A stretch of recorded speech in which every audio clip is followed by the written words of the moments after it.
Bridge के दो पार।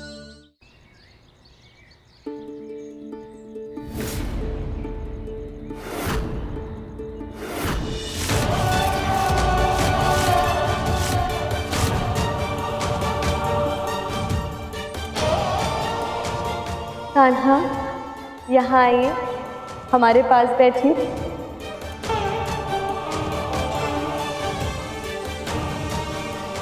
मेरे कान्हा, यहाँ होकर भी यहाँ नहीं।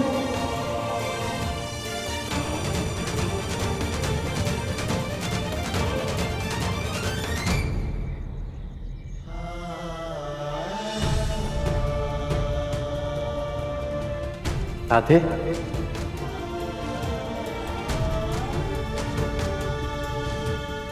अपने संतान को कष्ट में देखकर जगन्नाथ का दुखी होना स्वाभाविक है।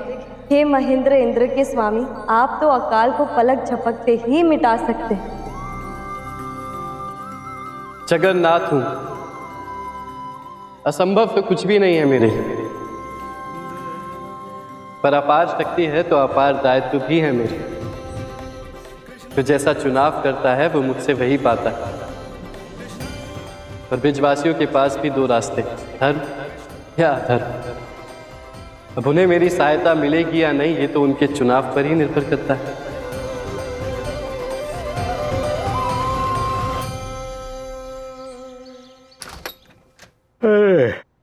कितनी बार कहा है रात को सोने से पहले मेरे सिराने पीने का पानी रख दिया करो, फिर भूल गई।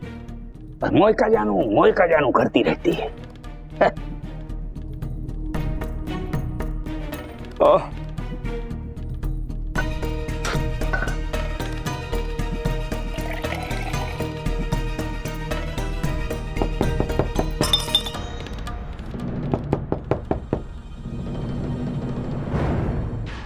कौन आ गया इतनी रात को?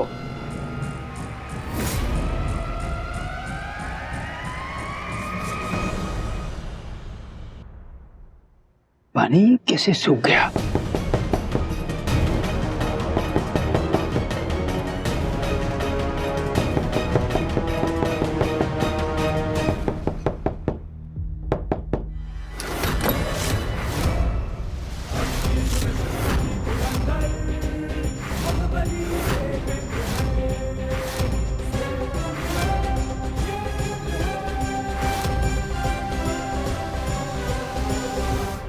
अतिथि इतनी रात को यहां कैसे? पूरे गांव में तुम ही सबसे समझदार आदमी लगे, तो सोचा कि तुमसे बात की जाए।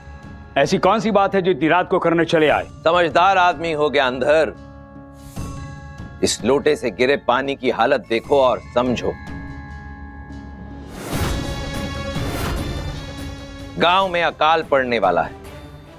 मैं बस ये चाहता हूं कि तुम कुछ ऐसा करो जिससे आम के आम और गुठलियों के दाम दोनों तुम्हें मिल जाएं। बस तुम्हें इस बार गांव वालों को यह समझाना है कि उन्हें इंद्र देवता को दुगना चढ़ावा चढ़ाना होगा। मैं ऐसा क्यों करूं? वो भी तुम्हारे कहने पर? हाँ ज्ञानधर, मेरे कहने पर ही, क्योंकि लाभ ही नहीं होगा, दुगना लाभ होगा। क्योंकि मैं अपनी शक्तियों से अकाल को एक पल में ही मिटा सकता।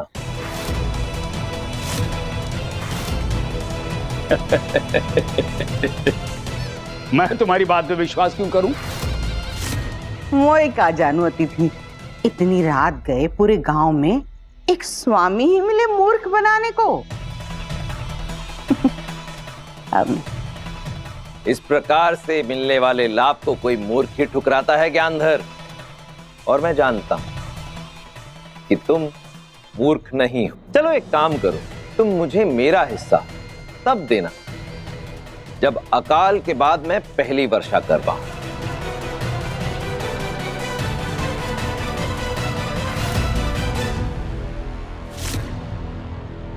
बस इतना स्मरण रहे ज्ञानधर, यदि कोई भी चूक हुई तो उसका परिणाम भुगतने के लिए तैयार रहना।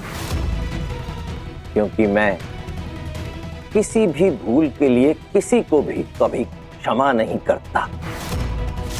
शुभ रात्रि।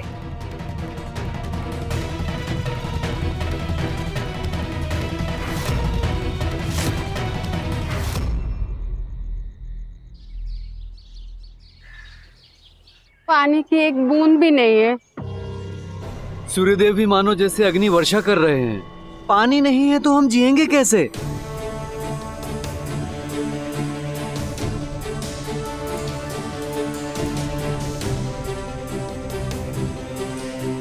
ये आपने क्या किया देवराज इंद्र? ये तो अंत का आरंभ है, और यदि इस आरंभ का अंत करना है तो जगदीश्वर गोपाल को चमत्कार दिखाने सामने आना ही पड़ेगा। ऐसे बर्बाद हो जाएंगे। कैसे होगा? बर्बाद हो जाएंगे हम लोग तो। अकाल पड़ गया। अरे शांति शांति शांति। देखो मैं जानता हूँ चिंताजनक बात है ये, उपाय चाहिए ना? हाँ उपाय चाहिए। तो चलो प्रभु के पास आओ। चलो। पशु पक्षियों की जान कैसे बचेगी? स्वामी जी सब कुछ तो दान में दे दिया, अब क्या है हमारे पास देने के लिए? ये सब इंद्रदेव के अपमान का फल है। जाओ जाकर सुनो उस सन्यासी का उपदेश। इस सब का दोषी वही है, वही। ये देखिए आ गए। और जब तक ये सन्यासी इस गांव में डेरा जमाए बैठे रहेंगे, इस गांव पर पानी नहीं, इंद्रदेव का क्रोध बरसेगा, क्रोध। हाँ, आप ठीक कह रहे हैं स्वामी जी। सब सन्यासी का ही किया धरा है, वही दोषी है। जरूरत बदली मतलब निकला तो सबकी दृष्टि भी बदल गई और स्वर भी। अच्छी बातों के लिए सब मूक बन जाते हैं और बुरी बातों के लिए मूक भी शब्दों के तीर छोड़ने लगते। क्यों नहीं छोड़ेंगे तीर चरवाहे? क्यों नहीं छोड़ेंगे? दंड भुगत रहे हैं सब, पीड़ा में है। इस सन्यासी का क्या है? इसको क्या फर्क पड़ता है? इसके घर तो पानी का सोता बह रहा है। गोपाल के चमत्कार के बिना ये संभव नहीं। चमत्कार नहीं, ये धर्म और कर्म का परिणाम है। मैं उस हर एक के साथ हूं जो धर्म और कर्म का पालन करता है। ये आवाज ये कहां से आई?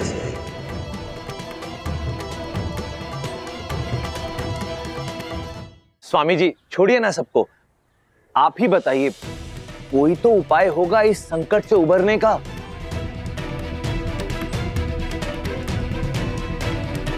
हो कैसे उभरेंगे? कैसे उभरेंगे? देवराज इंद्र इतने क्रोधित जो हैं। हाँ, एक उपाय है। देवराज इंद्र की विशेष पूजा और 2 गुना चढ़ावा। मेरा विश्वास कीजिए, ये सब ढोंग है। हाँ जी, कीजिए इन पर विश्वास कीजिए और झेलते रहिए पीड़ा। कीजिए विश्वास। स्वामी जी सब कुछ तो दान में दे दिया, अब क्या है हमारे पास देने के लिए? अब तो कुछ भी नहीं बचा आपको देने के लिए। मेरे पास एक उपाय है, मैं अपनी जमीन गिरवी रख दूंगा। मैं भी क्या करूंगा सूखी बंजर जमीन का।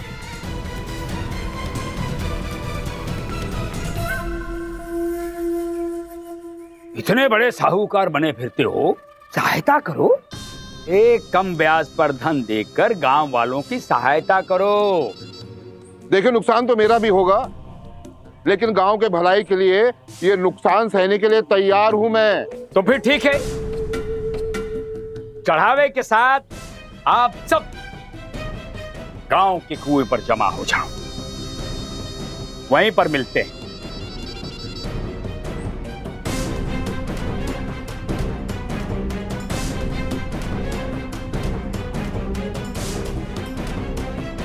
स्वामी, एक अनजान व्यक्ति पर विश्वास करके आप कोई गलती तो नहीं कर रहे? अरे गलती कैसी भाग्यवान, अगर उसने बारिश करवा दी तो पूरे जीवन हम पर धन वर्षा होती रहेगी, होती रहेगी, होती रहेगी। और यदि वो वर्षा न करवा पाया, आपका दांव उल्टा नहीं पड़ जाएगा?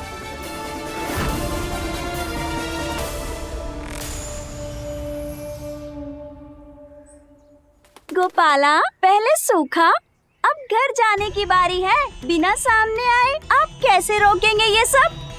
आडंबर और स्वार्थ से कभी किसी का भला नहीं होता। ये बात गांव वालों को भी समझनी होगी और देवराज इंद्र को भी।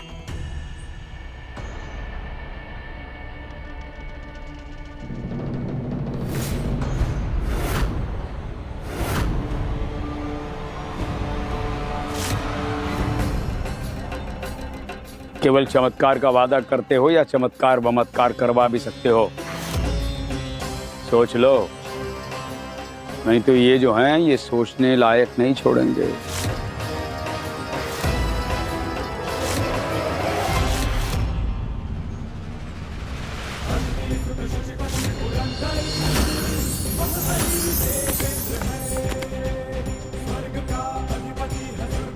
सत्य कहा आपने महानुभाव, क्योंकि जब मैं चमत्कार दिखाऊंगा तो इनमें से कोई कुछ करने लायक नहीं बचेगा।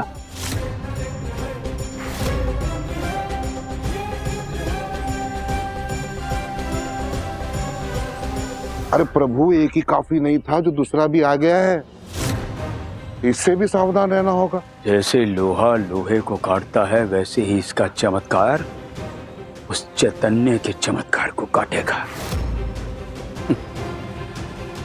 अब होगा उद्धार, बेड़ा पार।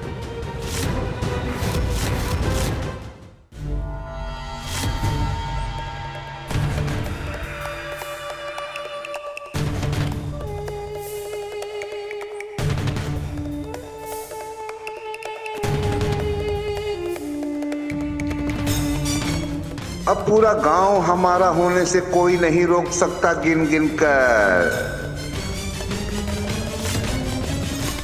यदि मैं सामने आ सकता तो गांव वालों को देवराज इंद्र के कोप से बचा सकता था, किंतु ये संभव नहीं। कान्हा, मेरे प्राण बल्लभ नारायण, सबको शरण में लेने वाले, आप तो कुछ भी संभव कर सकते हैं। पर उससे पहले अच्छाई के फूल बुराई की रेत के नीचे ना दब जाएं।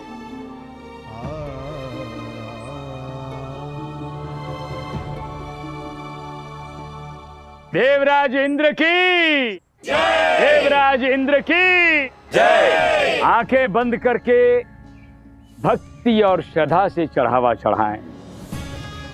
देवराज इंद्र स्वीकार भी करेंगे और प्रसन्न भी होंगे।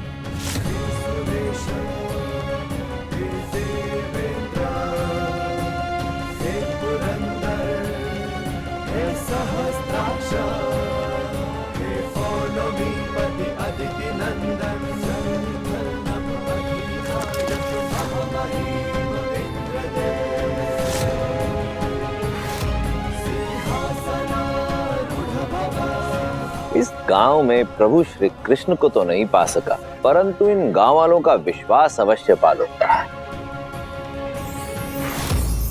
हरि नारायण श्री हरि नारायण। इंद्रदेव, देवराज हैं आप, समस्त धरतीवासी आप पर निर्भर करते हैं, तो इन गांव वासियों पर ऐसा न्याय क्यों कर रहे हैं आप? देवर्षि नारद, जो लोग पहले से ही स्वयं को ढोंग की चक्की में डाल चुके हैं, वो न्याय अन्याय के विषय में भला क्या सोचेंगे? उन्हें तो बस पिसना है। और वैसे भी इसमें भी एक फायदा है। इसमें भी एक फायदा है? कैसा फायदा देवराज? जब वर्षा होगी तो इन सब गांव वालों को देवराज इंद्र के विषय में पता चलेगा, मेरा महत्व क्या है उसके बारे में जानेंगे, और तब केवल श्री कृष्ण की ही नहीं, मेरी पूजा भी होगी, मेरा भी उत्सव मनाया जाएगा।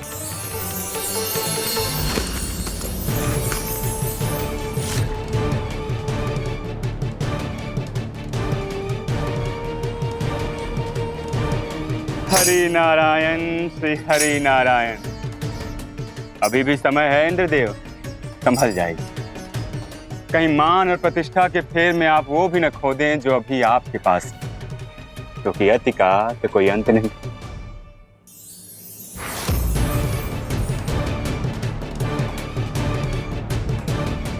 अति का अंत तो करना ही होगा। देवराज ने मुझे विवश कर दिया है।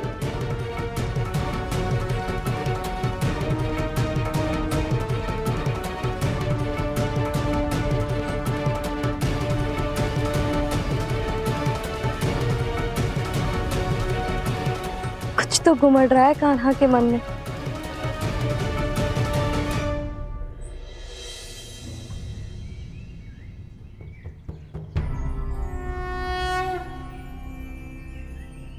हे भूदेवी, यमुना देवी, मैं ब्रिज का गोपाल आपका आवाहन करता हूं।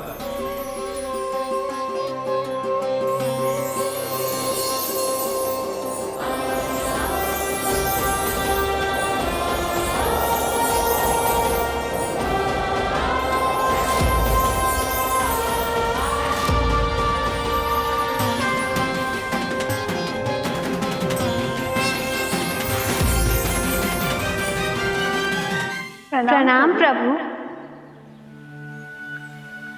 आज आपके दर्शन पाकर मुझे वो घटना याद आ गई जब नंद बाबा मेरी धारा के बीचों बीच से आपको ब्रजधाम ले जा रहे थे। तब आपके चरण स्पर्श का सौभाग्य पाकर ही मुझे शांति मिली। और आज इस युग में भी मैं आपके दर्शन पाकर धन्य हूँ प्रभु। प्रभु आदेश दीजिए। देवी यमुना, कुछ दिनों के लिए आपको भूमि के भीतर ही बहना होगा, बाहर नहीं, जिससे ब्रिजवासियों को जल की एक बूंद भी ना मिले। देवी भूमि, एक भक्त चैतन्य के जल का स्रोत छोड़कर गांव में किसी भी जल के स्रोत को नहीं बहने देना। प्रभु आपकी आज्ञा का पालन होगा, किंतु मन में एक प्रश्न है। हाँ प्रभु, किंतु इससे आपके ही भक्तों को कष्ट नहीं होगा? कष्ट तो होगा, किंतु ममता बरसाने वाली मां गलती करने पर अपने संतान के कान भी तो खींचती है।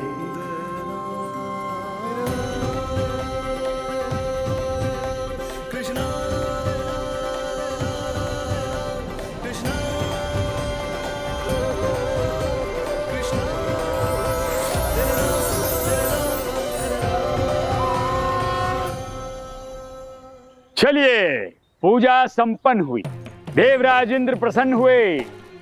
अब सूखी धरती फिर से तृप्त होगी, वर्षा भी होगी, उद्धार भी होगा और बेड़ा पार भी होगा।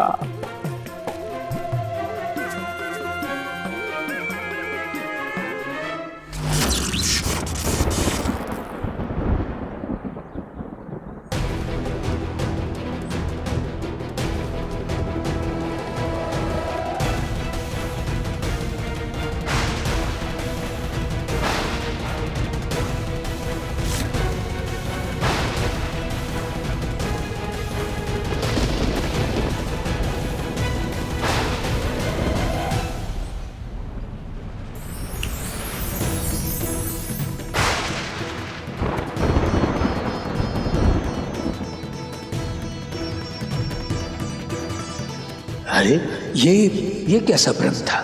बादल घुमड़े तो सही, पर बरसे क्यों नहीं?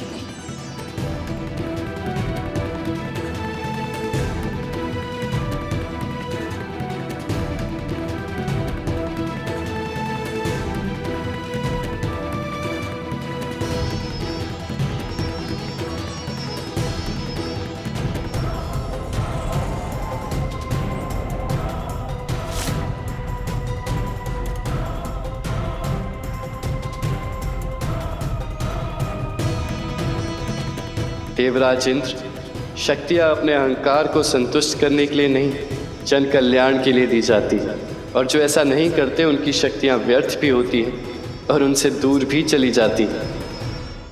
क्या हुआ मेरी शक्तियों को? ये काम क्यों नहीं कर रही? देवी यमुना, अब बारी आपकी है। पूजा तो हो गई स्वामी जी, पर बादल नहीं बरसे। मोह का जानो स्वामी, धोखा दे गया अनजान, कर गया बेजान। बेजान तो हम हो गए, खेत गया, घर गया, फिर भी इंद्रदेव खुश नहीं हुए। प्रभु, यदि गांव वालों का गुस्सा फटा तो यूं समझिए कि हम लोग गिनती भूल जाएंगे गिन कर। अब एक ही उपाय है, इन सब के फूटे बहाग का घड़ा फोड़ दो इस सन्यासी के माथे।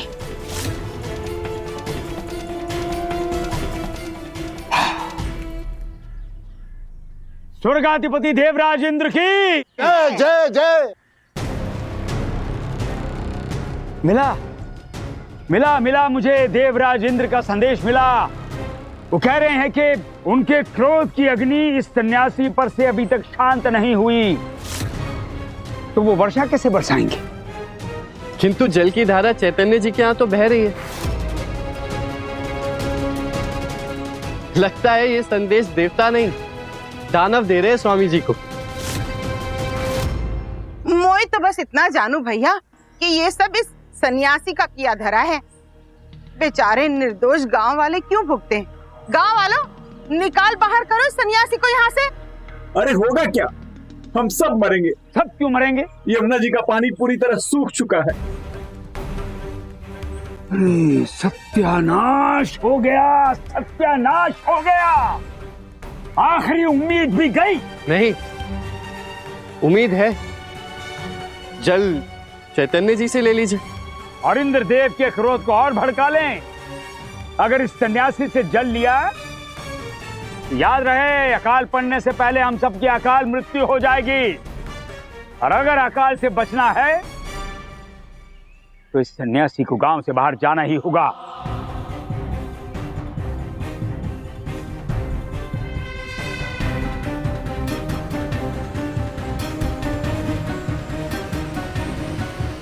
काठ की हांडी बार बार नहीं चढ़ती स्वामी जी।